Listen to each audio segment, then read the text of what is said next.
Cesar Hernandez with Omni in Tampa, and he'll tell us more about that in a minute because it sounds like there's kind of a complicated definition to what he's up to. And Burunda Prince Jones, who's out of Atlanta with The Farm, Comcast, NBC Universal. And you guys just got off stage together talking about the future of startup communities, which is a hopelessly vague title. Did it get any more specific, or did you just sort of make broad statements about the future? We definitely made broad statements about the future, absolutely. But that's what made it fun, because we could take this in any number of different directions we wanted to. And we did, actually. Okay. All right. Well, we'll come back to that in just a second. I think listeners and viewers probably have some association with The Farm, with the startup scene in Atlanta. Tampa maybe a little bit less so. Cesar, tell us about Omni and what you're doing.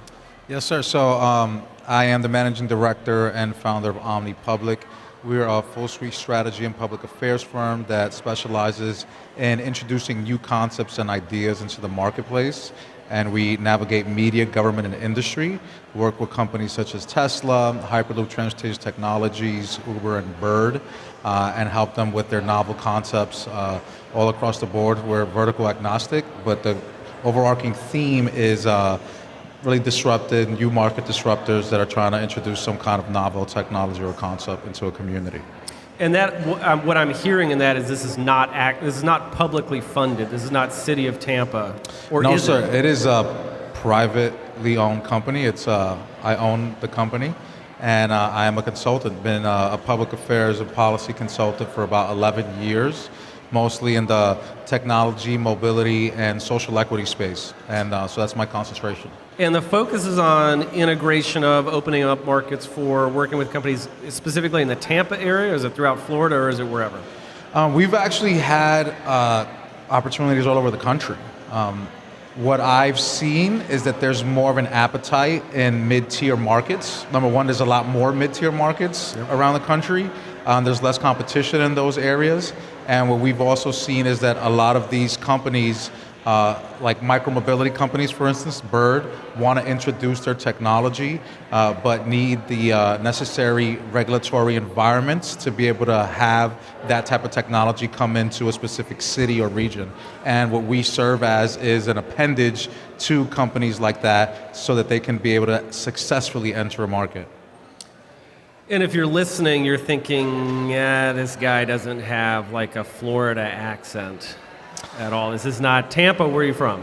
I live in Tampa, but by way of Brooklyn, New York. Look at the hesitation there. Is that a secret? Is that bad? No, it's not bad. I mean, Florida's the sixth borough, as we called it. So I know. It's just a natural kind of progression, right, from New York City to Florida.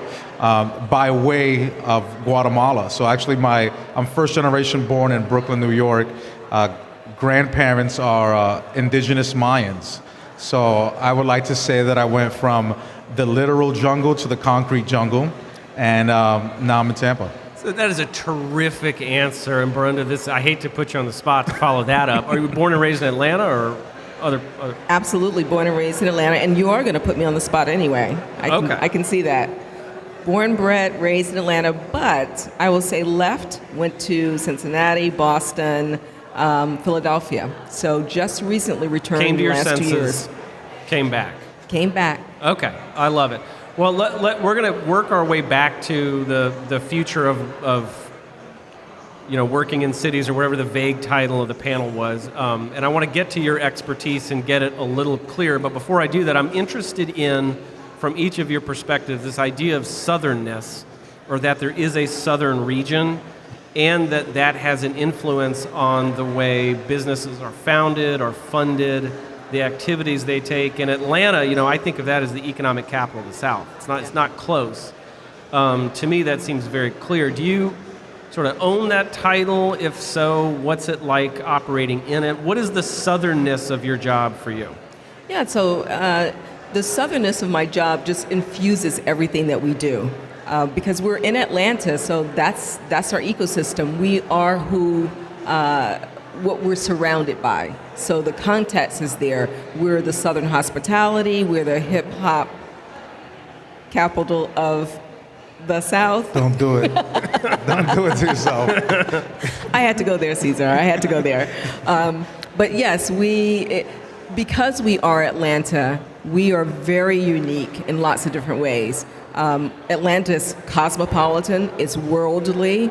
It is not just relegated to the South, even though Southern tendencies and culture definitely infuses what we do and how we do it.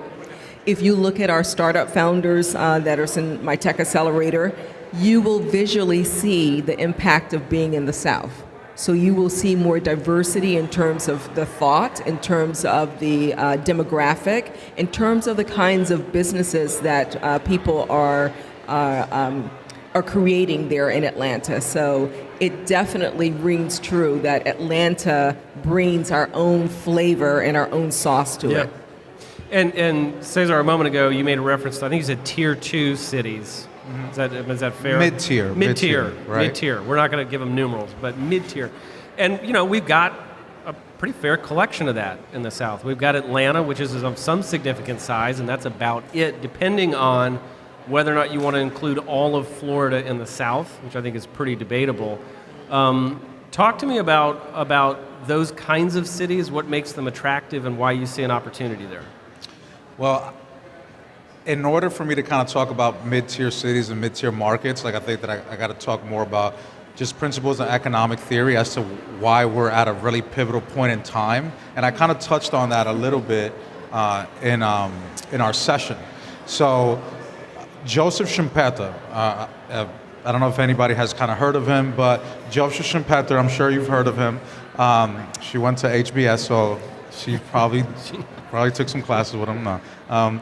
But he came up with this principle of the gate of creative destruction, right? And what creative destruction is, every 50 or 60 years, arguably, you have the destruction of how economy and capitalism kind of transforms, right?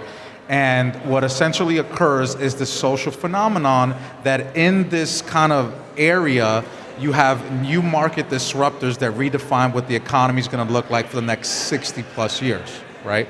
So a lot of these disruptors create new technologies that we adapt to that we didn't even realize that we want to utilize. So think of social media, think of rideshare, right? Think of Netflix. So 15 years ago, if I would have talked about social media, we've lived without it for so long that it's like, well, I don't know how that's ever going to take place. So you create this brand new market, right? And then you create this new wealth. And what occurs is, in this arena, you devalue existing wealth that has been generated through however it was that they created wealth through collateralizable assets, right? So in this awesome period of time, you have these new market disruptors entering, and then the market's trying to reach perfect competition, right? And as the market reaches perfect competition, you have more entrants into the market. These newer entrants are super important because Peter Drucker states that the most innovative entrepreneur isn't the first market disruptor, but the one who exploits it to the extent of the technology. So Magic Car, right, was arguably the first rideshare, but Uber is the incumbent now, right? And now you have new entrants. Think of micromobility, right? Bird's the new entrant, but now you have a lot more people in that space. Hyperloop, right? HTT was the first entrant. Now you have about 12 Hyperloop companies. So as everybody's kind of trying to go after this dominance, what they're looking for aren't regions that were created with old wealth, like New York City or Silicon Valley, right? Or even Chicago, because they have already invested in the way that those cities were created, right? So now these mid-tier cities are almost so far behind in catching up to them, they can get ahead by exploiting new technologies, new ideas into them, and kind of create new wealth. And that's why I think that the future really are these mid-tier cities, right? Because the dissonance between implementation and regulation is a lot shorter because there's almost no infrastructure. Well, okay, I love where we are. I love that you did this. And if you're listening, and this is feeling academic or theoretical for you and you're not loving it, just go. Because it's not going to get any better. Because I'm in on this. We have knowledgeable people to talk about it. If you're not feeling it, just bail out. Because I promise you, I'm not going to bring it back to something else. So there a lot of questions occur to me. And the first one, and Burunda, I'd be curious for your take on this, is while the theory at large to me is consistent and makes sense, what you're proposing, I'm also noticing that within that, we're talking about cities as these individualistic, these singular constructs, like Chicago is a thing. And I spent a lot of time in Chicago, and it's a lot of different things. There's a lot of different forces at play within it. There's decay and destruction, and there are really energized communities within it that have sprung up that seem to be like a micro performance of the cyclical phenomenon you're describing. Mm-hmm. In other words, and I always say this about Atlanta, people tell me they know Atlanta, and I ask them, have you been there in the last 3 months? Because it's that fast. Like, I learn about Atlanta. I've been going there forever, and I go to Atlanta, and I'm like, really? Okay, this is the Claremont Lounge? Fine, sure, I'm into it. Talk to me about your definition of Atlanta as a thing that any of us could know versus like a thought experiment, as a concept. How do you think about a city like that? So that's a really intriguing question, because it goes to the heart of what is any city?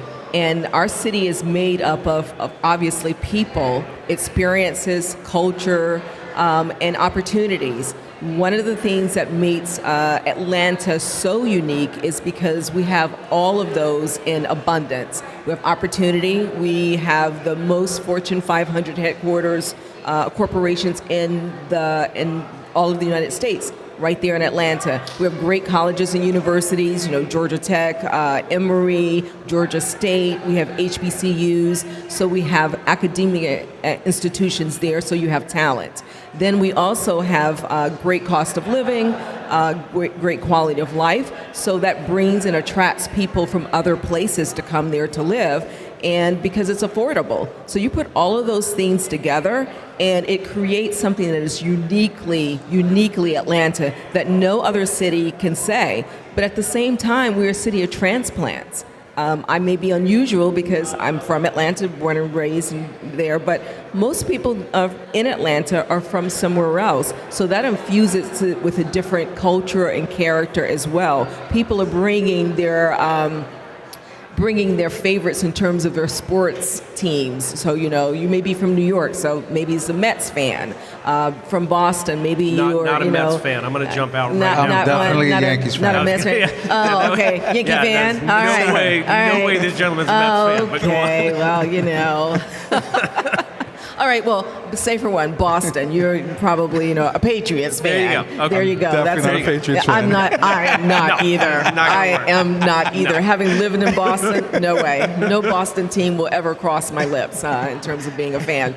But all of that to say, all of those things combine to make Atlanta very, very different from most other cities, which is one of the reasons why it is ripe and prime for innovation. It's this collision of ideas and experiences and perspectives that makes it so rich and so fertile. And that's why you get such creativity in music, in entrepreneurship, in thought leadership. That is part of the reason why Atlanta is very different, and it's poised. And as you said, every 3 months something changes there. It's every different 3 all months. the time. Well, I love what you said, and it raises a question that I want to bring to you, Cesar. Is that it's hard for me to think about Atlanta and not think about politics and institutions and how fragmented Atlanta secretly is. You land at the airport, a voice greets you, whoever happens to be the mayor at the moment, and that's the mayor of like 500,000 people. And everybody else are in these crazy little townships and fiefdoms and whatever, and it's very complex. And I'm curious, we're talking about it like it's always an advantage, but, you're based in Tampa, Cesar, Yes, is that sir. correct? Mm-hmm. So Tampa's St. Pete. Like, if I'm really going to be correct, it's a bay and there's a lot going on there. And how do you navigate with your clients as they want to penetrate markets or found or fund companies in cities like this, these sort of bonkers, disorganized political environments that don't operate as a single city or as a region like we see on the West Coast or the Northeast? Well, I think first and foremost is just disrupting miseducation, right? So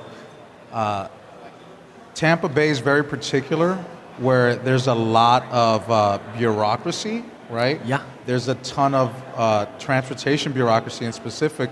It's about 8 pseudo agencies and special districts that are supposed to govern mobility, and very little infrastructure, right? So it's almost, it's ironic. And, you know, a part of what I do is having to educate elected officials from very rural counties and very robust cities onto how far along technology is. Yeah. So, Yeah. for instance, I just spent the past year educating people throughout Florida about how far along Hyperloop technology is, right? Well, you disappointed a lot of people. You're just Exactly. breaking hearts. You're just Exactly. walking around going, yeah, it's going to be a minute. You know, knock on wood. Where's the wood over here? Sure, that works. Sure.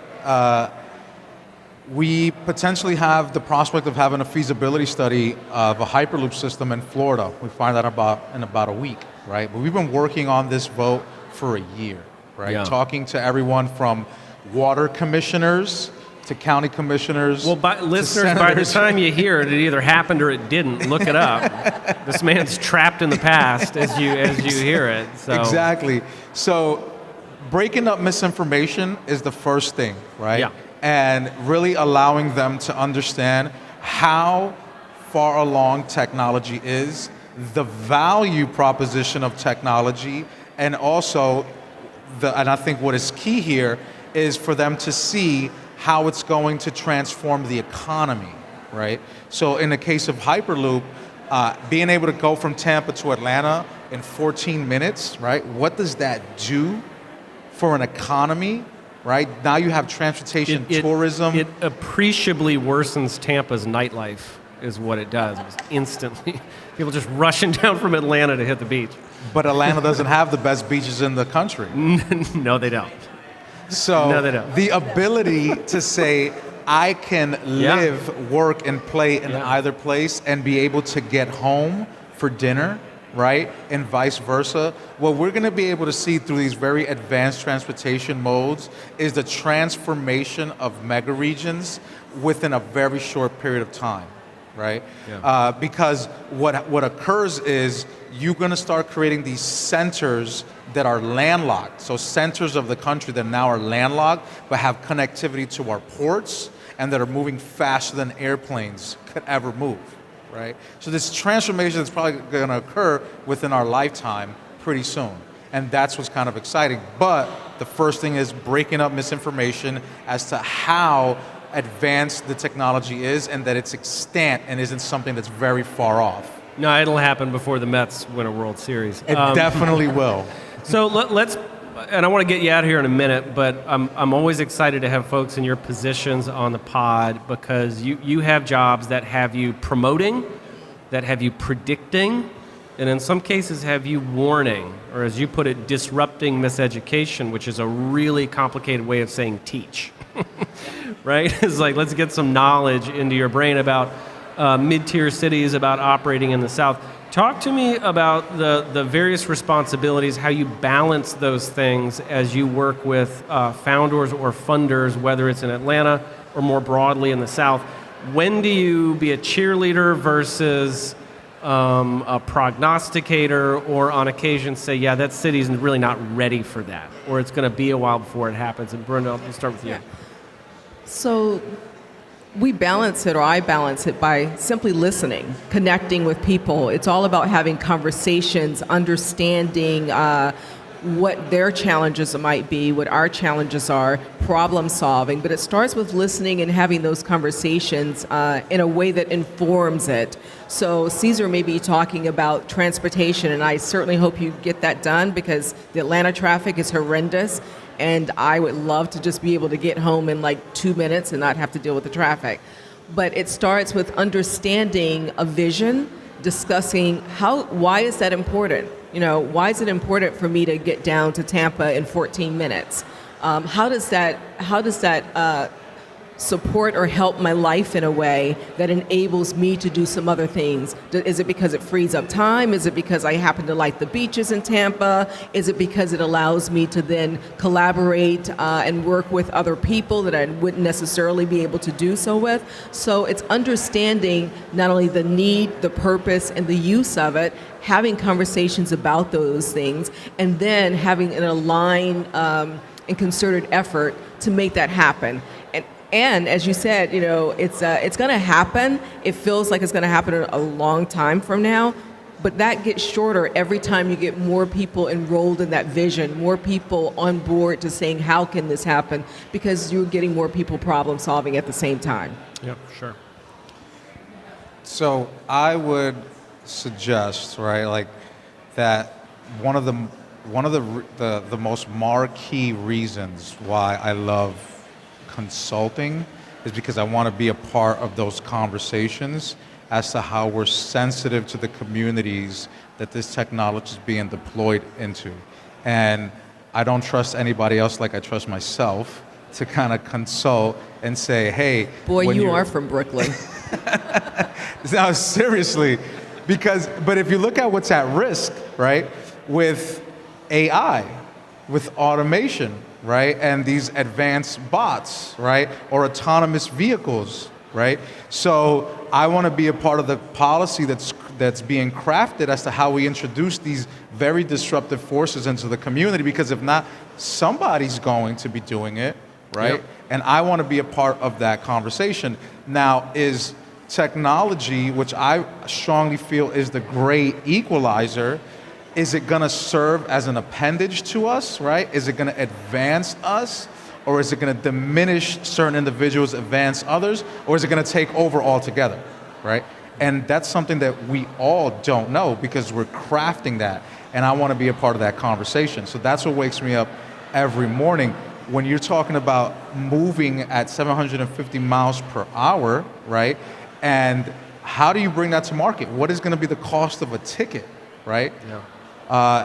Maybe it'll be free, because if you're moving that fast, and if you want to put it towards what the market is saying, like with airplanes, and if you're paying $800, $900, $2,000 to go overseas, and it's taking various hours, now if I can get there in under an hour, does that mean that ticket's going to cost $5,000? So then who's going to capitalize on that, right? So that's why I wake up every morning. That's why I'm excited about this, and I love really working at the forefront of how these technologies are being distributed. Can I just say one thing about that? I think technology is only as good as the people who use it. Technology should work for us, not replace us. Yes. And having these kinds of conversations about what is it used for, who uses it, what kinds of biases are inherent in maybe the things that we're programming, or the assumptions that are underlying and that are being made, is critical to make sure that, again, it's being used in a way that is constructive, that is helpful, that doesn't divide, but certainly brings us together in a very positive way. And that won't happen without these kinds of conversations with people who are everything from theorists to philosophers to the actual programmers to our communities and cities and government officials. Everybody has a role to play in what technology is going to do and be in our lives. Well, I love it, and what I'm hearing is something that sounds like stewardship. It sounds like a responsibility, and not, the mere promotion of something for its own sake or for the profit it represents, but that it's involved in human beings. If you're hearing something on the pod that interests you, and God knows we don't have enough time to get into everything that I would like to, but you want to know about these individuals or the organizations they represent, where should somebody go? Is there a URL, or what's next? Yeah, certainly you can go to Burunda, Burunda, at thefarmatl.com. That's my email address, or you can just go to our website, which is www.thefarmatl.hotlanta.com. And our website is Omni Public, one word, and we're a .global. And my email is ch@omnipublic.global. I love it. You guys have been terrific.